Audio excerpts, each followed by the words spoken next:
Welcome to Politics Done Right. I am your host, Egberto Willies. This is a progressive program that will take the mystery out of politics. This is the program that will encourage you to make sure government becomes we the people. Whether you are liberal, progressive, conservative, or otherwise, you get to air your point of view. We are an independent media outlet that, unlike mainstream media beholden to corporations, we only owe allegiance to you. Remember, you can also send me a tweet at EGBERTOWILLIES. That is at Egberto Willies. Let us engage. It is Politics Done Right. Well, folks, welcome to one more edition of Politics Done Right. I'm Egberto Willies, your host. Thank you so kindly for being a part of the show. Welcome aboard, everybody. We have a great show for you today, including a very cleaned up monologue that I did this morning on End Stage Capitalism on my KPFT show, which is where we're going to start today. And for those of you who heard it earlier, I cleaned it up a lot, chopped out quite a bit of it to make it just right, I think, but we are going to get the job done. Wait a minute. Where is our YouTube? Is YouTube running or is YouTube live? Yes, we are live on YouTube as well. Get shareable link. All right. Anyway, as soon as I get Daily Coast going, I will be ready to get busy. Anyway, how are my peeps doing? How are my peeps doing? I trust everybody's doing just fine. Let's go ahead and pick this up. You know how it goes, folks. You know, you're a little bit behind. You're a little bit behind. Not you, me. Not you, me, trying to get all these videos processed together. And I did get them all processed so that I can have some good stuff to give you all. Did you see the New York Times note on freedom? No, actually, I didn't do any reading of the Times or the Post or not even La Prensa this morning because just so much that I am doing. But I'll drop me a link, Bruce. Drop me a link. All right, that's ready to go. All right, let's welcome our folks. Welcome aboard in the house. Who won the championship today was Michael Rudden, AVQ, who came in first from Brooklyn, New York. Patrick Magner, Meow from Houston, Texas, came in second. Coming in third, bringing it up, is Eric Hayes from Kingwood, Atascocita. Lee Grant from Montgomery County, followed by Yvette Avery Herod from Donde Está? Atlanta, Georgia. Let's see, we've got Lee the Bearcat from Austin, Texas. Bruce Pollard, Kingwood, Texas. We also have in the house, I don't have any more listed, but on Substack, we have a lot. I missed the first few that came into Substack. But we still have Carlos Dean, Wendy L. Anberg, Rebecca Moore, Carol Hartsfield, Hillary Shepard, Merlin Laughlin, Paula Henry Cavallo, Jota, Gary Grohl, Will, thank you for being here. And you guys keep on coming and don't forget to keep on sharing as well. All right, starting it out, we have, let's see. Michael Rudden says, NBC News, judge orders Tufts student Ramisia Ozurk to be released immediately from ICE custody. Judge William K. Session 3 said Ozurk is free to return to her home in Massachusetts. She's also free to travel to Massachusetts and Vermont as she sees fit. And I'm not going to put travel restrictions on her because, frankly, I don't find that she presents a risk of flight. Held for 6 weeks without charges of a crime and for what exercising First Amendment protected speech. When I tell you this, an evil administration, they just arrested the mayor of Newark, I believe it is, in New Jersey.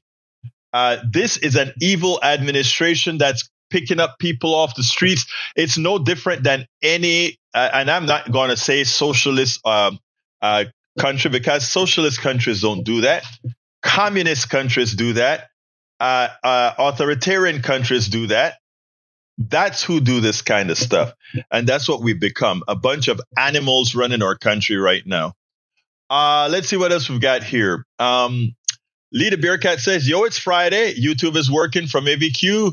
Lee the Bearcat says, cut out the bad language. I don't use bad language. Don't forget it. You don't hear me cussing on the radio or rarely anywhere else, to tell you the truth. Bruce Pollard said, do you see the New York Times? No, Bruce, but send me the link. Patrick Magner said, it was good this morning, delivered very well. Thank you, my brother. AVQ says, I'm going to be heading out a few minutes early today, get a family get together to head out for in 45 minutes. Well, look, just thank you for being here. I love that you're here, that you're being a part of the family and sharing your info. Lee the Bearcat says, what do they win for being first? Oh, I should start having a contest, right? Like whoever is the first person, whoever is the 100th person, whoever, like that. I think that's not a bad idea. I like that, Bearcat. All right. E2247 is in the house. He says, best speech in Senate committee I've ever heard. A forensic dismantling of Kristi Noem, who arrogantly thinks she and 47 are above the law. Noem intended obstruction and dismissive. Senator Chris Murphy gave a clinic in government constitutional. Oh, and you gave it to me as a TikTok? Look, I'm going to trust you, E2247, because you are one of our regulars. If that is what we got here, let's go ahead. Let's see how long is it. Let's see how long is it. Not too long. I tell you what, thank you, E2247. Let's go ahead and play that. Let's go ahead and play that. Let's get it on. Let's get it on because I want to hear that myself. All right, let's go there. I think we're ready. And respect, but your department is out of control.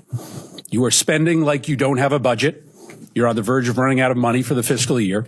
You are illegally refusing to spend funds that have been authorized by this Congress and appropriated by this committee. You are ignoring the immigration laws of this nation, implementing a brand new immigration system that you have invented that has little relation to the statutes that you are required, that you are commanded to follow, as spelled out in your oath of office. You are routinely violating the rights of immigrants who may not be citizens, but whether you like it or not, they have constitutional and statutory rights when they reside in the United States. Your agency acts as if laws don't matter, as if the election gave you some mandate to violate the Constitution and the laws passed by this Congress. It did not give you that mandate. You act as if your disagreement with the law, or even the public's disagreement with the law, is relevant and gives you the ability to create your own law. It does not give you that ability. Let's start with your spending. You are on track to trigger the Anti-Deficiency Act. That means you are going to spend more money than you have been allocated by Congress. This is a rare occurrence, and it is wildly illegal. Your agency will be broke by July, over 2 months before the end of the fiscal year. You may not think that Congress has provided enough money to ICE, but the Constitution and the federal law does not allow you to spend more money than you have been given or to invent money. And this obsession with spending at the border, as the chairwoman mentioned, has left the country unprotected elsewhere. The security threats to the United States are higher, not lower, than when before Trump came to office. To fund the border, you have illegally gutted spending for cybersecurity. As we speak, Russian and Chinese hackers are having a field day attacking our nation. You've withdrawn funds for disaster prevention. Storms are going to kill more people in this country because of your illegal withholding of these funds. Your myopia about the border, fueled by President Trump's prejudice against people who speak a different language, has shattered many of this country's most important defenses. I acknowledge that you don't believe that people should be able to apply for asylum, but you don't get to choose that. The White House doesn't get to choose that. The law requires you to process people who are showing up at the border and who claim asylum. Why? Because our asylum law is a bipartisan commitment, an effort to correct for our nation's unconscionable decision to deny entry to Jews to this country who are being hunted and killed by the Nazis. Our nation, Republicans and Democrats, wrote it into law that we would not repeat that horror ever again. And thus we would allow for people who were fleeing terror and torture to come here, arrive at the border, and make a case for asylum. I say this with serious. That is powerful. That is powerful. And you know what is the best thing about it? The best thing about it is he didn't give it like glory, glory to try to make a scene. He just pointed it out, fact after fact after fact. Thank you for that, E2247. Very, very powerful. Very powerful. Let's see. What do I win? I get my commentary read out first. Michael Ruddin, when have you not gotten your commentary read out almost always first, given that it's generally always the first commentary to be read? Come on, Michael Ruddin. All right. Patrick Magner says, the price is knowledge. I love you, Patrick. Lita Bearcat says, depend on the subject, Patrick. All right, let's keep on going. Let's keep on going.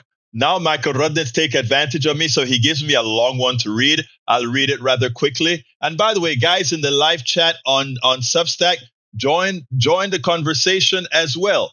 Hey, Dr. David W. Camp. I met you in Netroots Nation, and I think we did 2 different interviews. One with a partner and one by yourself. Am I correct? Is this the same Dr. David W.T. Camp? All right. The short version from Paul's New York Times link. When citizens are arrested for peacefully protesting or otherwise demonstrated their First Amendment protection, that's when you know democracy has fallen. How then can we tell whether America has crossed the line into authoritarianism? We propose a simple metric, the cost of opposing the government. In democracies, citizens are not punished for peacefully opposing those in power. They need not worry about publishing critical opinions, supporting opposition candidates, or engaging in peaceful protest because they know they will not suffer retribution from the government. In fact, the idea of legitimate opposition, that all citizens have a right to criticize organized opposition to and seek to remove the government through elections, is a foundational principle of democracy. Under authoritarianism, by contrast, opposition comes with a price. Citizens and organizations that run afoul of the government become targets of a range of punitive measures. Politicians may be investigated and prosecuted on baseless or petty charges. Media outlets may be hit with frivolous defamation suits or adverse regulations. Businesses may face tax audits or denied critical contracts or licenses. Universities, other civic institutions may lose essential funding or tax-exempt status, and journalists and other critics may harass and be physically attacked by supporters. It seemed to me like we're pretty darn close to be there. That's what it seems to me. Good afternoon, Joe. For Joe from California. Magnus says bonuses for ICE are budgeted nearly $1 billion, divided evenly among all ICE employees, equal $45,000 per officer. That sounds like a waste. It is. Egberto, you need to read the short version. Leave the long version for anyone in the chat. Well, you tell me now, right? Harry Denson, how you doing, my brother? Egberto, Joy, Patrick, and Augie's comment today. Brian's and Tom's and Jimmy's intelligent commentary. Thank you, my brother. All right, okay, read the whole damn thing. Yes, I already did. All right, now I'm going to play what we did this morning. It's about 16, 17 minutes long, somewhere around there. And then we'll continue. We have some other videos to show as well. But I want you folks to listen to this, please. Not only listen to this, I want you to share this. I ask you kindly to share this as well. Anyway, let's go ahead and let's get busy. I want you to hang with me here, and I don't want to bore you, but I want you to understand the entire concept. Whenever you hear somebody say we are at end state capitalism, you'll hear a lot of economists like Richard Wolff, etc., explain what end state capitalism is. First of all, mentioned before many times, here was our Econ 101 class that they won't teach you in Econ. This is what I want to point out. End state capitalism. The model that capitalism is based on is a model of growth. It has nothing to do with heart or democracy or any of those things. China is our second largest capitalist country in the world, and it's definitely not a democracy. But what it shows is an autocratic capitalistic system is a much more efficient system than a democratic capitalist system. That doesn't mean I would want a communist capitalist system, but when it comes to efficiency and how things work, the communist capitalist system is a lot more efficient than a democratic capitalist system. Henceforth, what we are attempting to do is to remove democracy more and more so that the capitalist model can work absolutely. But no matter what, the formula that governs the system is unsustainable. And let me give one example with one company. I don't need to have the numbers. I just need to show you the trajectory. Let's look at a company with Walmart. Walmart every year makes a profit. Let's say that profit is 3%. I'm just calling numbers here, but let's say that profit is 3%. If you look at the valuation of Walmart, what you would see is if you take all the Walmart stocks, multiply that by its value, the total value of that company isn't going to be the sum total of its trucks, the buildings that it owns, whatever inventory it has. That number far exceeds the tangible assets of Walmart. Stay with me here, folks. This is very important. So again, a stock is a company break up into pieces and sold to a lot of people to own it. That's a stock. If you add up all the stock of the vast majority of companies, the value of the stocks far exceeds the value of the company. That's where the stockbroker bring in fantastical numbers like EBITDA, earnings before taxes, and they use all kind of fancy terminologies to keep this casino running. But it's a bit deeper than that. In general, you'll find that on average, the average American company, the valuation of their stock would be 26 times its profit. And one of the reasons they will give you, these stock magical guys, these will tell you that we are overvaluing a particular stock because we expect growth, not just profit. You know, Walmart could keep running forever with a 3% profit on all its products. People would get paid. A small dividend would be able to be paid to shareholders, and that would be perfectly run. But what the stock market wants is not just profits. It wants growth, meaning they want Walmart every year to buy a few more Walmarts, grow a little bit more, and that gives them an increased value of their stock. The face value of their stock increase above and beyond, and including beyond the dividend that they receive. That's how the system works. But what that means, if Walmart continues to grow, and let's remember this, America is not growing at some humongous population rate. It's a slow growth. But the growth that they want Walmart to grow would actually exceed what would be needed for population growth. What that means is that for Walmart to grow, they have to eat somebody. And Walmart has been doing just that. Walmart going to Timbuktu, Texas, Timbuktu, Louisiana, Timbuktu, many other places. And in the process, a leather shop shuts down, a shoe shop shuts down, place that sells clothes shuts down, a place that sells beds shut down. Because Walmart goes into that place, the people who own Walmart shares, they're happy. Walmart has done what? Walmart has grown, but at what expense? Of probably 10, 20, 30 privately owned companies wherever it goes. It's a way of taking away the wealth of the many to go into the coffers of the few, all in the name of growth. Well, there's a finite amount of towns in the United States. There are a finite amount of people growing steadily, but finite at any given time in America, which means for them to continue growing, to give the stock prices a constantly increase. You know, people say, let my money work for me. They put it in the stock market and they expect a 7% return in the aggregate. Well, remember, if your population is not growing at 7%, if the average wages are not growing at 7%, but the investor class can receive 7% growth, that means they're taking a bigger piece of the pie. They're taking it away from you. When Walmart goes into a town, it takes away businesses. And just think about Walmart. This applies to Target. This applies to every big corporation looking for growth. It has to eat everybody else. That's what it has to do. And that's why when we talk about being at end state capitalism right now, that means that we are running out of people to take advantage of. There was a time in this country where we constantly took advantage advantage of more human beings more and more and more, right? We started out with the genocide against the Indians, and that way you acquired all your land. We then had slavery because we weren't yet as mechanized as we are today. We didn't have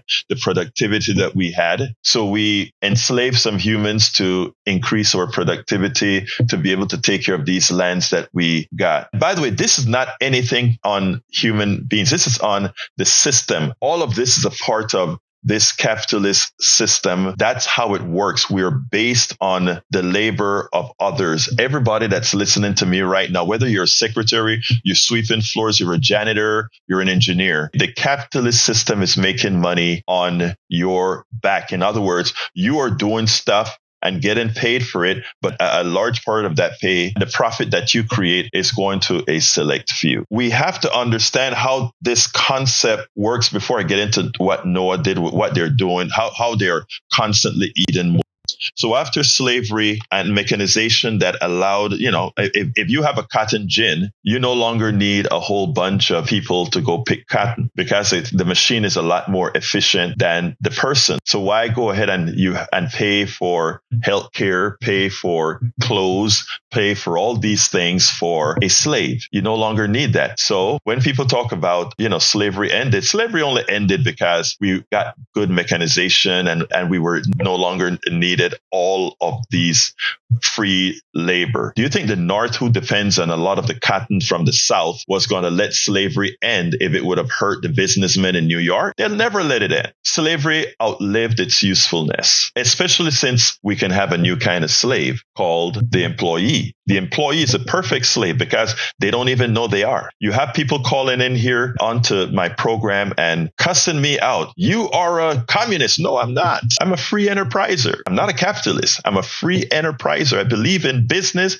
but I also believe in the commons. If we can separate people into the other, in other words, if we can let you hate somebody in the aggregate for some reason, if I can get you to hate a hell of a lot of immigrants, if I can get you to hate a whole lot of black people, if I can get you to hate a whole lot of brown people, because right now we have a white majority, right? So if I can get the white majority to, and I'm tying racism into capitalism this way, if I can get you to hate all these people, then my economic system can malign these people for the profit of a few.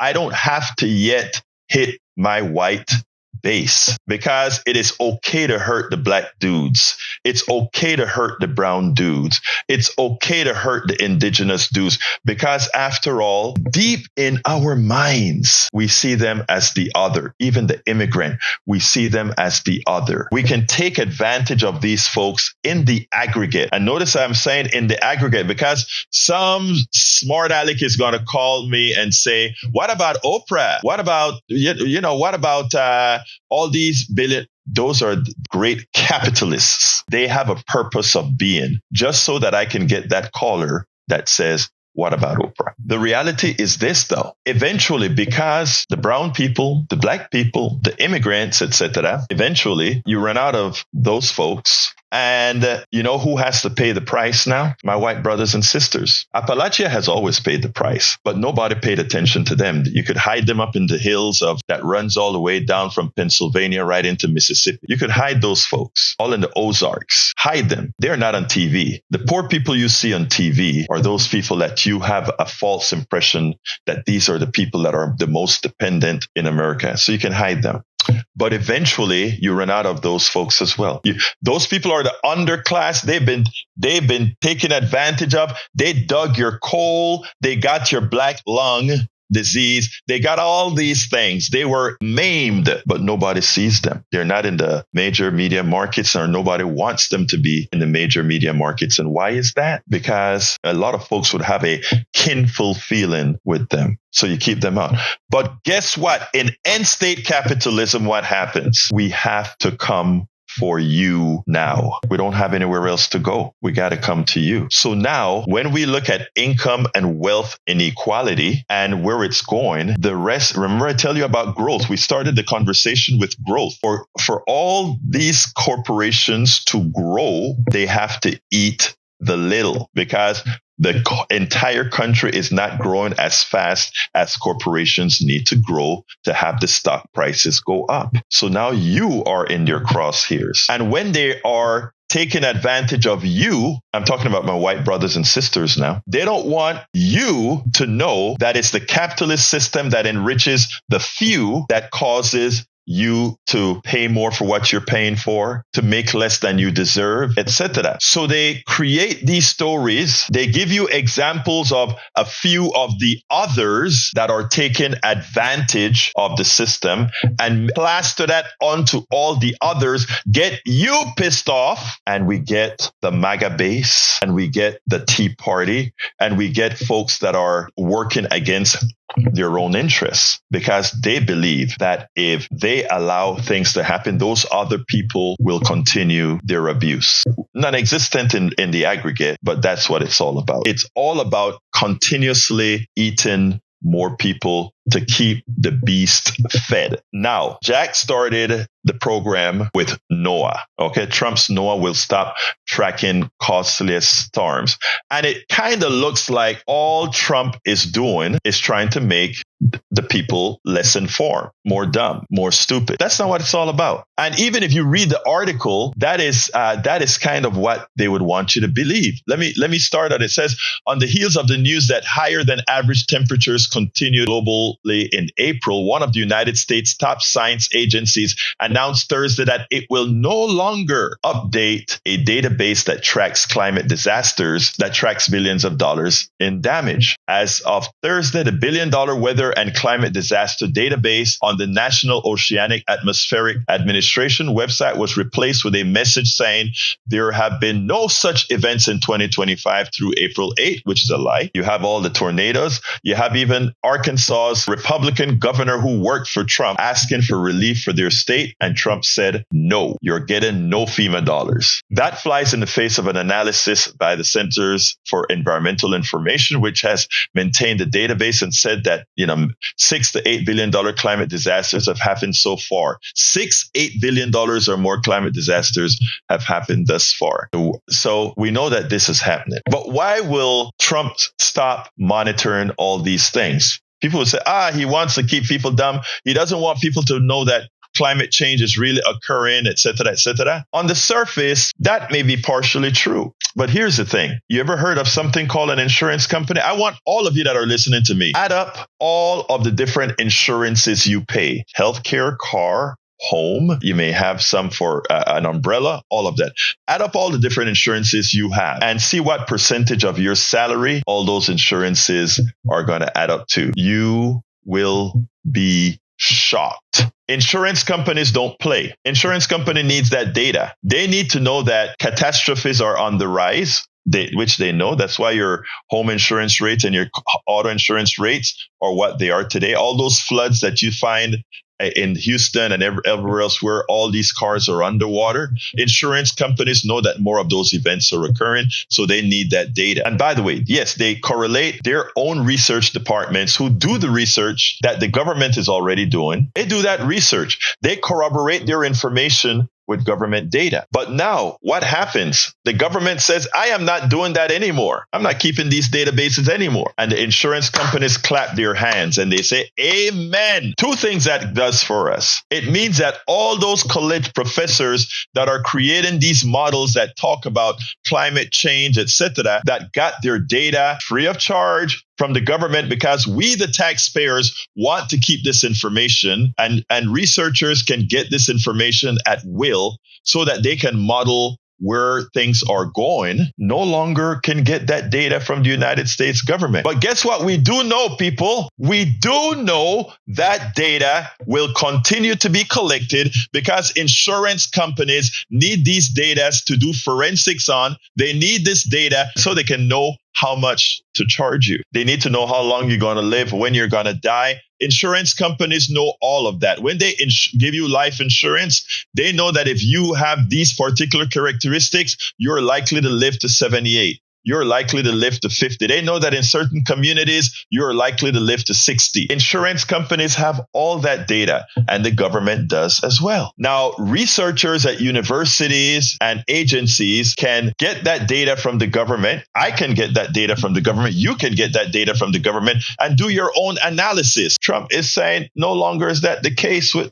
weather. Now, anybody who wants that data, they can go to an insurance company and say, hey guys, I would like to buy this data from you, a new income stream for that insurance company. Data that was readily available by the government, no longer available. And now all the different universities, etc., that would do research on climate change and all these things will now have to buy the data. It's all about privatization of everything. That's why Donald Trump via Doge and Musk went through the entire government to shut down agencies, because they want to make sure that these things are still going to get done, but now by the private sector at a premium price. End state capitalism. You have to find new sources of growth. And Donald Trump unabashedly is finding new sources of growth in the government and everywhere else. And you know who pays the price? We do. You do. So you keep believing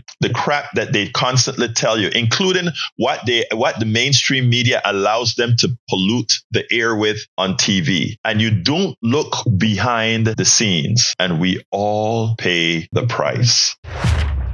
Yes, we all pay the price. Michael Radnin says, Egberto often talks about antiseptic slavery. To me, that means working for less than living wages. When you work full-time but still make so little that you still qualify for food stamps and other government assistance programs, we need living wages, but alternatively, we need to charge mega corporations 110% of whatever funding is taken from SNAP and other assistance from people working full-time for them. Pew Research from 2023. Superstores such as Walmart and Target together make up 15% of SNAP. Accepting establishments, but they accounted for nearly 80% of all redemptions. That is shameful. Lita Bearcat says Joe meant meat grinder of life that Egberto was talking to, but yes, sausage is disgusting and bad for you. Yeah, but why does a sage infused sausage taste so good? I need to get away from meat. I don't eat a lot of meat, actually. Let's see what else we got here. Let me see anybody else. Hey, Substack, I don't see a lot of questions or comments there. Remember, you can, if you're on the application, you can comment in the application. If you're on the website, you can actually click on the video, and it'll open a new video that has areas for you to write messages, send, receive, etc. Let's keep this stuff interactive. That's the difference I want from our network of information with all the others. This is bi-directional. Let's see what else. I got another video for you. This one has to do with the Medicare, Medicaid cuts that they want to do. Let's check this out, and then we'll take it on the other side. Let's see. Here we go. Ainomoto. Finally, I found a short clip where one of the mainstream media put out and made it clear that Donald Trump cuts, and specifically cuts in Medicaid, is going to hurt the red states much more so than it will hurt blue states or blue areas. I mean, yes, they've been doing this here and there. Yeah, red states are going to be hurt by the Trump cuts. But right here, what they did is they brought a CEO of a hospital system who made it clear how these cuts are going to affect these red states, these rural areas, and why. I want you to listen to this, and then we'll take it on the other side.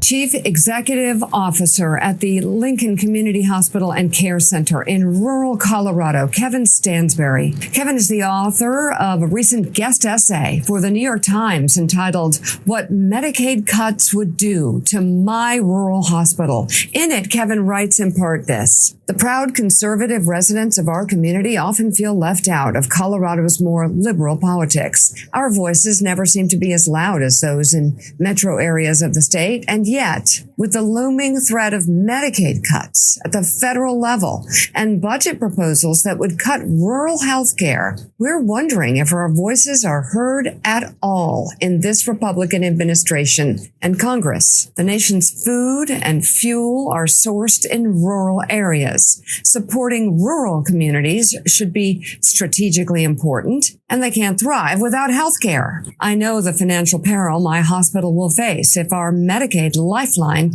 is severed. But the real damage, the kind that keeps me up at night, will be done to the hard-working people in my rural community. And Kevin, thank you so much for coming on. Could you tell us more about what you think is at stake for the people that your hospital serves? Good morning, Mika, and thank you for that summary of the article. I think it's first important to understand the nature of rural hospitals. Many rural hospitals in Colorado and across the country are independent community hospitals. We're not affiliated with systems. We have boards that are appointed from the community, and we're really trying to take care of our community members. We're also very geographic dispersed. So in my hospital, we serve an area roughly the size of the state of Connecticut, but there's only about 2 people per square mile in there. So what that creates is this dynamic where the hospital ends up, because of its community focus, we end up offering a lot of services that may not be financially lucrative, but are necessary to support the members of our community. So services like long-term care, services like home health, ambulance services.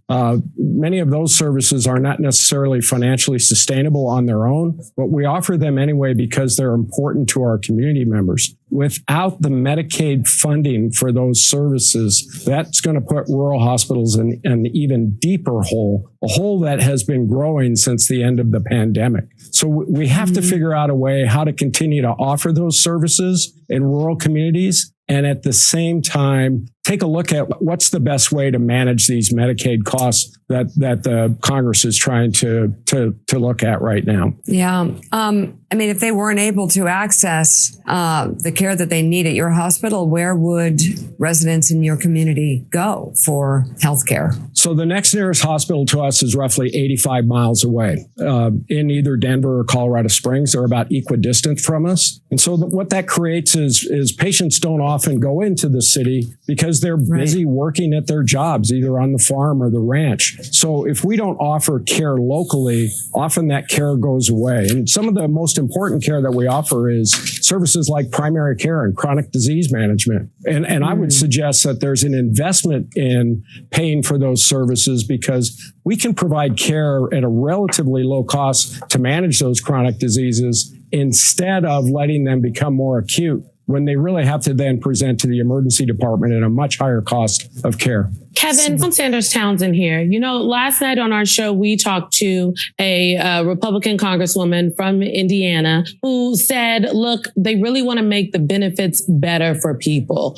and to crack down on the companies and the hospitals that take advantage of folks. But I just want to cut through the mess for a little bit. What would it mean if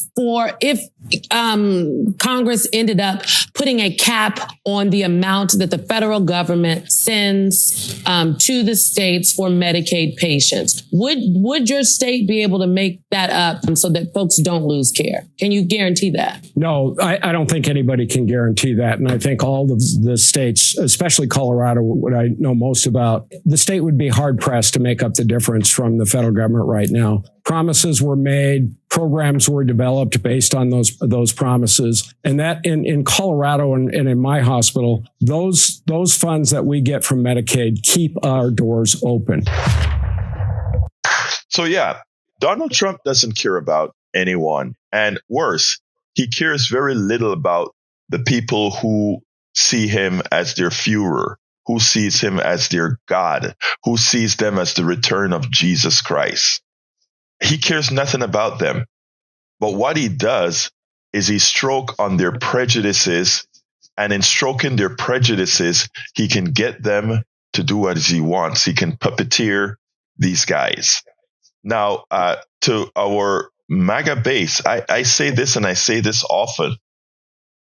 One would be surprised how much MAGA has in common with all the rest of the country who right now find themselves in dire straits or near dire straits.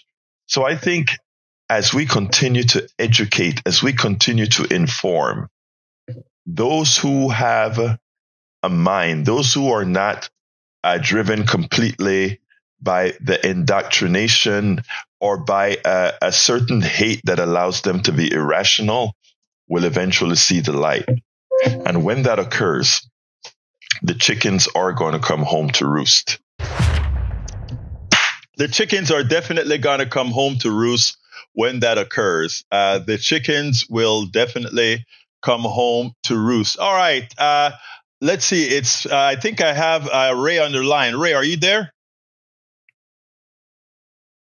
Okay, I know I had J. Ray on the line waiting to come on, but apparently he's no longer there. Ray, if you want to talk, call back before I start the other video, which I'll be starting in about a minute and a half or so. Let's see what else have we got here before I continue. Let's see. Egberto, catch you next week. Rudnin had to go for a family outing. Patrick says these cuts will close more hospitals, which is true. This article is being discussed, Medicaid, rural areas. Absolutely so. Brother Ray, come on in. How you doing?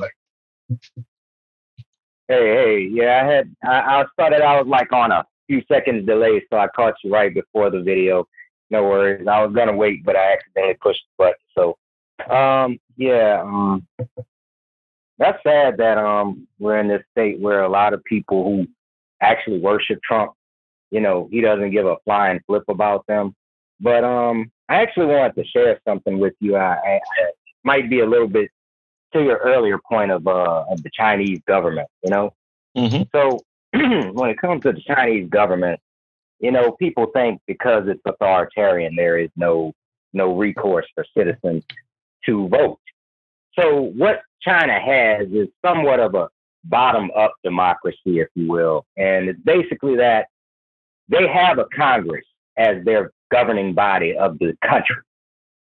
But that Congress is actually, think of it in the United States where it's like, if you have a city council member, your city council member would elect your state members, and then your state members would elect your country leaders, and then your country leaders and the Congress would come together and elect the president, kind of like a parliamentary service. So there is a method of democracy where there is a collective body of people, and the citizens do get a voice, but they just don't get to vote directly for their country, their state bodies, or their president. Now, we think we're much better than them because we do get to vote for the president, but we also have a Senate and we have an electoral college, which are both very undemocratic entities within our Constitution. And I think they should be abolished at the first, opportunity, if you ask me. No, I agree that we should abolish. First of all, I do believe that we should have the Senate being proportional, number one. Number two, we need to get rid of the Electoral College. I agree with that as well. Let me tell you further, though, we like to pat ourselves on the back as being this great democracy. And a lot of us want to believe that, right? But there are some sad realities. I mean, if you take a look at what the people want and who the Congress listens to, right now, they rarely listen to the people. They listen to corporations and so forth. How do we solve that? We, the people, have to get more engaged. We still have the ability to do that here in America, while in China, they don't quite have that ability because they don't have that. We have a constitution that purports to be a democracy. Egberto, can I? Yes, go ahead. Yeah, go ahead. Can I interrupt? Eric, I see you in the comments. You were talking about how is a Dem an expert on China. It's called research, a dipstick. You might want to try it sometime. Okay, go ahead, Egberto. I'm sorry. No, I mean, it is important for folks to do research. I mean, that's why when I talk about having a true free enterprise system, we'll have silly people come and say, oh, you're a communist or that sort of stuff. No, actually, the ones that really support democracy are people like us who want to have people who want the will of the people executed. The real communists or fascists, as I see it, are the ones that we have out here running our country right now. But anyway, let's be clear. And they want you to stay ignorant. Yeah. Yeah. They want us to stay ignorant of the fact. Well, that is the reason why the right wing wants to get rid of books. That is the reason why if a teacher talks about, tries to explain end state capitalism, they can't. And let me tell you better. I was doing some tests with ChatGPT, and I want any one of you to do this. Try to get ChatGPT to draw an image that has the word end stage capitalism and see if it's going to print it for you. And then try to get ChatGPT to create a visual with end state capitalism. You see, end stage capitalism is a known word. I always used to call it end state capitalism. And what you will see is that you'll see even ChatGPT at this time and other AI platforms are doing or actually censoring what they actually put up. If you go ahead and say, draw me an image of Donald Trump doing something bad, let's say Donald Trump, whatever, it won't do it. But if you say, draw an image of Donald Trump hugging a child or something like that, it'll do it for you. So even our stuff is censoring. Our AI is doing some censoring right now. It's amazing. It's amazing. Anyway, thank you for calling in, my friend. I got one more video to show. Okay. All right, brother. And thank you for the time. Take care, my brother. All right, guys, I've got one more video to show you, and then we'll be close to the end of the program. So here we go. Espera un poquito nada más, and it's right there now. Donald Trump gave an extensive interview to Christian Welker from Meet the Press earlier this week. And one of the things that I was very frustrated about was that, as usual, the mainstream media has allowed him to put out a whole lot of misinformation in the ethos. But the problem is, we know he's a bona fide liar. But when you allow a mainstream reporter, journalist to ask all these questions, have him give the answers with a large percentage of lies, if you don't go back and qualify the lies immediately or shortly thereafter, what you've done is you have given him a platform to misinform the low information listener, the low information watcher. And as such, it starts to cauterize in their minds that these lies are actually true. I mean, if after all, a journalist doesn't refute it immediately, point by point, then it becomes the reality for many. Well, it took a few days, but we had Steve Ratner from Morning Joe who did just that with some of his most egregious lies. I want you to listen to this, and then we'll take it on the other side. Let's start here with your first chart. President Trump insisted during the interview, Steve, he already had gotten costs down in his first couple of months. Here's what he said. Well, I was able to get down the cost. Oil is down, gasoline is down, groceries are down, eggs. But you don't talk about the fact that gasoline is down at numbers that nobody believes possible. You know why they're down, by the way? Drill, baby, drill. We're drilling like crazy right now. What do the numbers show? Well, as usual, there's a lot to unpack here. Donald Trump has a loose relationship to the facts. So let's talk about prices, first of all. Prices are still going up. If you look at headline, meaning all items together in the Consumer Price Index, you'll see that they rose by 0.6% in the first 3 months of the Trump administration compared to 0.9% under the Biden administration. A little bit slower, but still significant price increases. Groceries went up faster under Trump than under Biden by 1% in that quarter, which is close to a 4% annual rate, 0.8 under Biden. I'm going to come back to gas in 1 second. But what's also happening that is very worrisome, and notwithstanding Trump's exhortations, shall we say, the public isn't really buying it. Inflationary expectations on the part of consumers have gone up enormously. They were 2.8% back in December, and now they're 6.5%. And sometimes perception becomes reality. And so this is a dangerous thing as well. Now back to oil. Why are gasoline prices down? They're down for two reasons. One, because OPEC is pumping more oil, which brings prices down. And secondly, because when the oil market perceives that the economy, the biggest economy, ours, is weakening, then they expect demand to fall and prices start to fall. And the next thing that happens is people drill less oil, because if they don't think they're going to get the same price for their oil, they're going to drill less oil. So this notion that drill baby drill has created a whole upsurge in drilling activity is absolutely counter to the facts. So meanwhile, as expected, the Federal Reserve is holding interest rates steady at the level they've been at since December. If the large increases in tariffs that have been announced are sustained, they're likely to generate a rise in inflation, a slowdown in economic growth, and an increase in unemployment. We did much better these last few years than any of us would have thought. This still is an amazing economy that can just keep growing through a lot of uncertainty and a lot of factors that would bring down many other economies. But now Jerome Powell is in a tough spot because he's promised 2% inflation. Inflation today is running at roughly 3% and perhaps going up based on the tariffs and so on and so forth.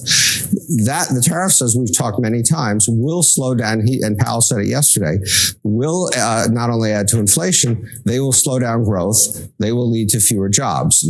That's what he said. Not me, Jerome Powell, but I happen to agree with that.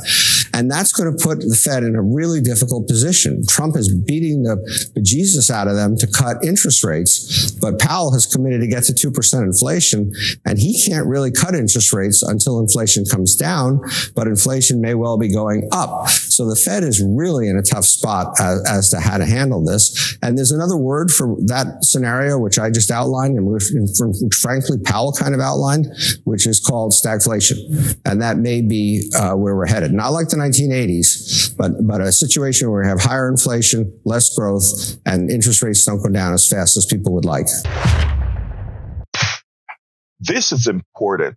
I mean, of course, they didn't capture all the lies, but they just wanted here to point out that some of the major ones, that price decrease in that didn't cauterize in people's mind. And I think Steve Ratner did a good job of that, presenting it with charts.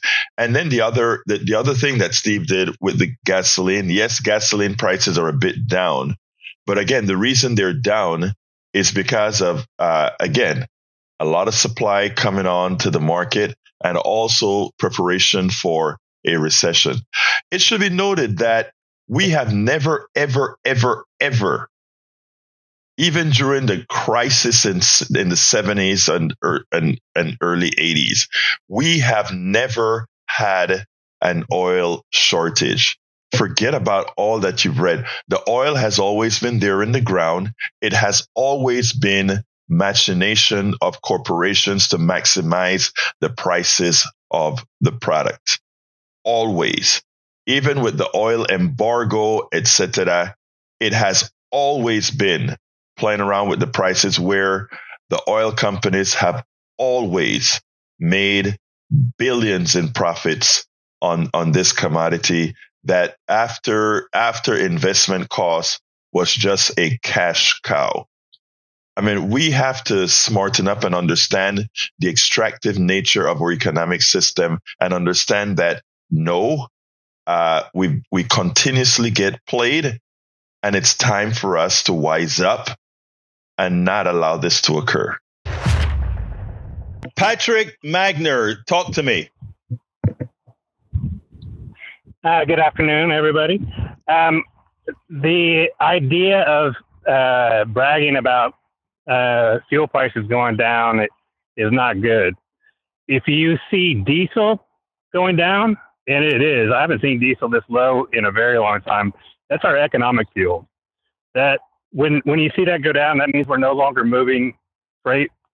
The trains run diesel generators that run electric motors to move.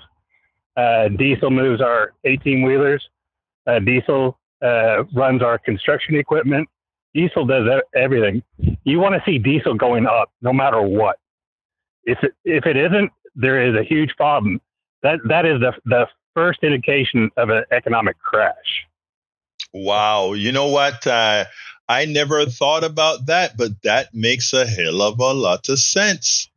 That makes a hell of a lot of sense. Wow. And so what kind of drop have you seen in price?